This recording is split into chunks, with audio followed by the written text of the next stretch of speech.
Yaku minasan, welcome back again with Mr. Eka di sini. One Piece 1107 udah rilis di web kesayangan tentunya. Dan karena udah rilis tanpa Mr. Eka ngenteni long again, it's time to react new chapter, oke? Let's go.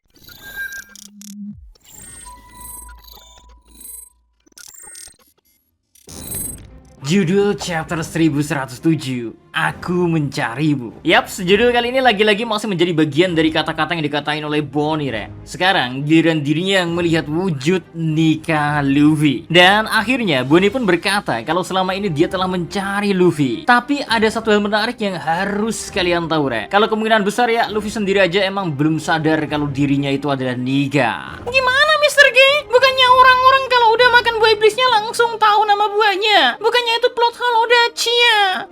Tenang Re, Mr. K bakal bahas kok. Sabar dan santuy. Lanjut masuk ke bagian cover story yang emang sih masih cover fan request. Tapi cover fan request sekarang tuh kayak agak relate sama cerita yang ada. Soalnya giliran Lau dan Beppo yang diperlihatkan di cover kali ini, yang mana kita tahu sendiri kan Head Pirates ya tinggal tersisa mereka berdua yang berhasil selamat dari serangan Kurohige Pirates. Nah, di cover fan request 1107 ya, kita dikasih lihat bagaimana Lau sedang tertidur bersama seekor macan tutul salju. Sedangkan Beppo yang berada di belakangnya terlihat sedih.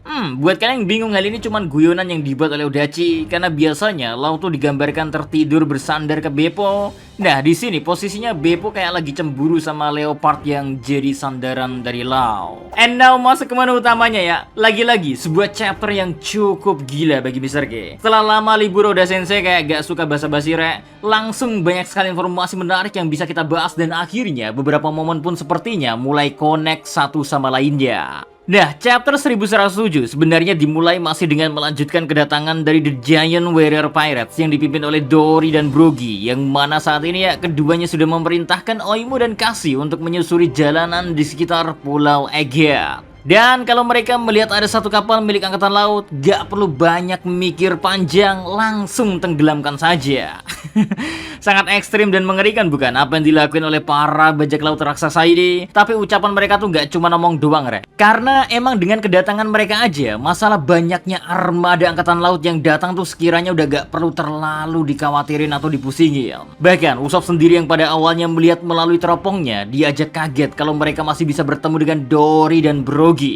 Karena dia aja khawatir kalau seandainya mereka pergi ke Elbaf, Usopp tuh gak punya kesempatan lagi untuk bertemu dengan mereka. Syukurlah ya. Pasalnya emang percecokan yang dimiliki oleh keduanya di Pulau Little Garden kita ketahui sendiri kan gak bisa selesai-selesai karena hasilnya selalu imbang. Tapi seperti apa yang Nami katain, kalau kemungkinan ya Oimo dan Cassie emang berhasil membawa pulang kedua kaptennya. Setelah sebelumnya keduanya sempat ditipu dan malah harus menjadi penjaga gerbang Dennis Lobby. Di momen ini sebenarnya Usopp dan kawan-kawan udah sadar kalau kehadiran dari The Giant Warrior Pirates muncul untuk membantu mereka. Pasalnya Pythagoras di sini ya ngasih info kalau berita tentang serangan yang dilakuin ke Pulau Egghead tuh kemungkinan udah tersebar ke seluruh dunia. Dan ini jelas bukan karena pemerintahan dunia ingin semua orang tahu, melainkan karena saking besarnya armada yang dikerahkan oleh pihak angkatan laut, sampai-sampai gerakan mereka tuh gak bisa disembunyikan lagi, Re. Dan jelas saja beritanya bakal tersebar ke seluruh penjuru dunia. Terus kalau kita hubungin sama kemunculan terakhir ya, Dory dan Brogy yang terlihat bersama Shanks, bukankah sudah bisa kita tebak kalau Shanks berarti ada kaitannya dengan kedatangan dari The Giant Warrior Pirates? Meski sebenarnya baik Krotopi Jerami dan Dory sama Brogy ya sudah saling kenal terlebih dahulu. Di sisi lain beberapa momen lain dari Krotopi Jerami kayak Brook yang bersama Lilith yang sedang menuju Nami ya, mereka sudah berhasil membawa Sanigo bergerak.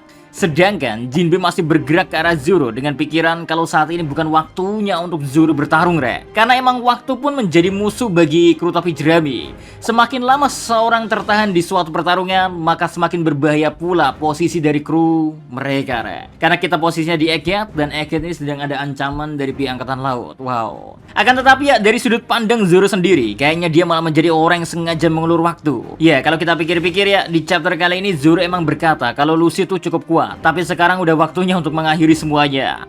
Meski perkataan itu dibalas oleh Lucy kalau pemenanglah yang boleh mengatakannya, tapi bukankah Zoro emang hanya berkata yang sebenarnya?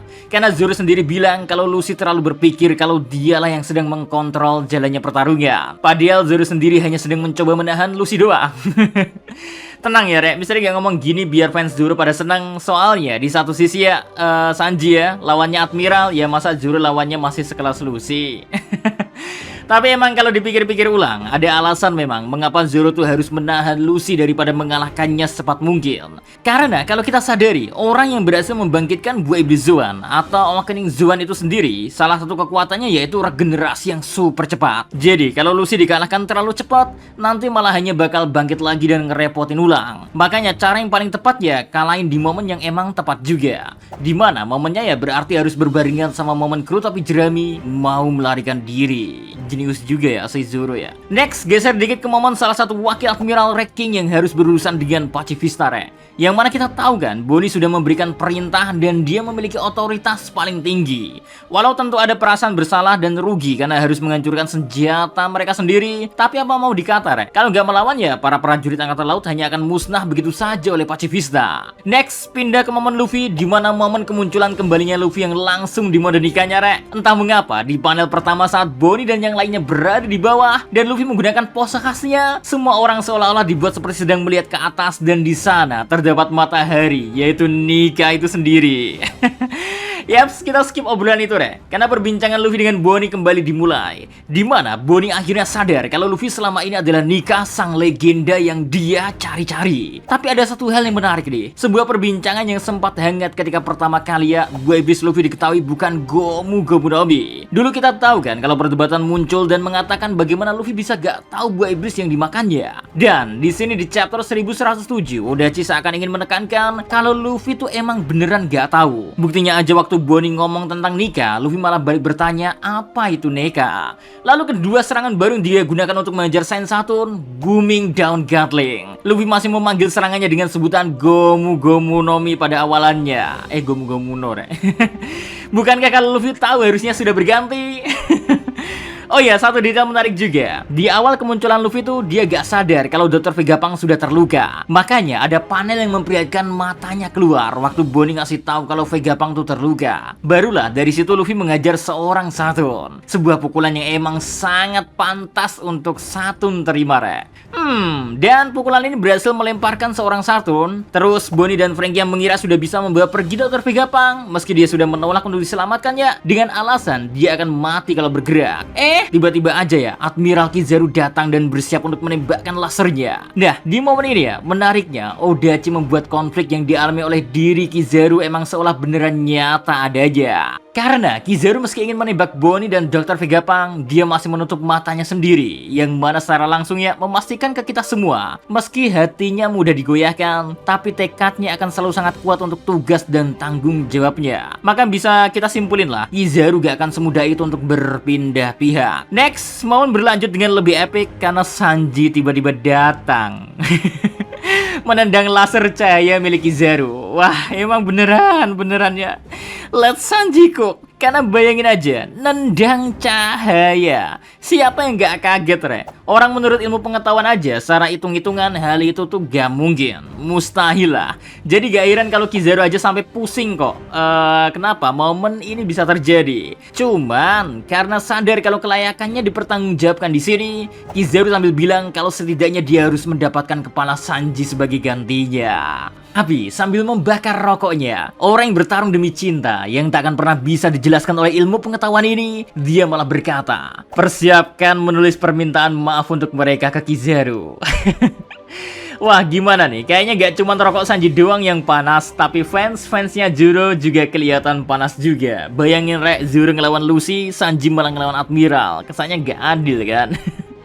Next, masuk ke momen puncak, di mana Saturn yang terlempar berkat serangan Luffy tiba-tiba saja didekati oleh dua bajak laut. Siapa lagi kalau bukan Devon dan Van Augur? Ya, seperti yang kita ngerti ya, kru dari Kurohige Pirates emang sempat diperlihatkan mengarah ke Pulau Egea, dan ada beberapa hal menarik yang terjadi di momen ini. Pertama, Katarina Devon berhasil menyentuh Saturn dan berkata kalau hal ini membuat tugasnya menjadi lebih mudah. Masih ingat kan, Kurohige ingin membuat negeri di Pulau Hachinosu? Ya, dengan memiliki penampilan dari Saturn, jelas jelas misi itu sudah bisa dikatain komplit. Kedua, Tis berasal dari ras yang spesial. Wah, apakah Tis adalah bukaner juga? Atau ada kejutan lainnya? Tapi yang pasti ya, info ini tuh ngekonfirmasi kedatangan Shanks ke Pulau Marijua untuk bertemu dengan para tetua Gorosei buat ngomongin seorang bajak laut. Dan kemungkinan besar yang diomongin oleh Shanks siapa lagi kalau bukan Marshall the Teacher. Ingat kan waktu Ash ngejar-ngejar Tits dulu? Sejak momen itu, Shanks sudah jadi orang pertama yang bahkan berani datang ke kapal Shirohige untuk memperingati secara langsung betapa mengerikan dan berbahayanya Tits ini. Dan jelas sudah kemungkinan ya para tetua Gorosei mengetahui Tits itu spesial ya dari seorang Shanks. Dan kita juga ngerti kan kalau Tits itu bloodline-nya spesial, Rek. Ketiga, tujuan Tits sama dengan Rocks the Sebek, yaitu The Wall. Ya, sama seperti Sebek, Tits mengincar Raja Dunia. Yang kemungkinan posisi Im sama berarti merupakan posisi yang menjadi incaran dari seorang Marshall the Tits. Apakah ada hubungannya dengan Tits ini, Rek? Maksudnya, Tits itu ada hubungannya dengan Sebek, Rek? And last, Karibo menawarkan diri untuk menjadi kru dari Kuroge Pirates. Masih ingat kan sama informasi yang dimiliki oleh orang ini? Meski agak ngeselin, kita nggak boleh ngelupain kalau dia punya segudang informasi, khususnya tentang senjata kuno. Dia tahu setidaknya 2 dari 3 senjata kuno, yang mana keberadaan Pluton di Wano berarti akan kembali menjadi ancaman jika Tits dan kawan-kawannya alias Kuroge Pirates merekrut Karibo, Rek. Gokil sih, Wano dalam bahaya, Rek. Well, gimana nih chapter terbaru menurut kalian ini?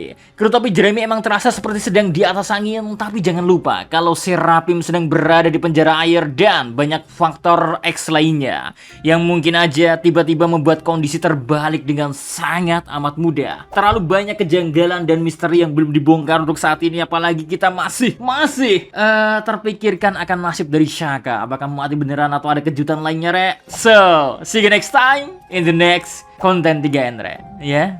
Adios Melos, stay safe everyone, salam Animedia.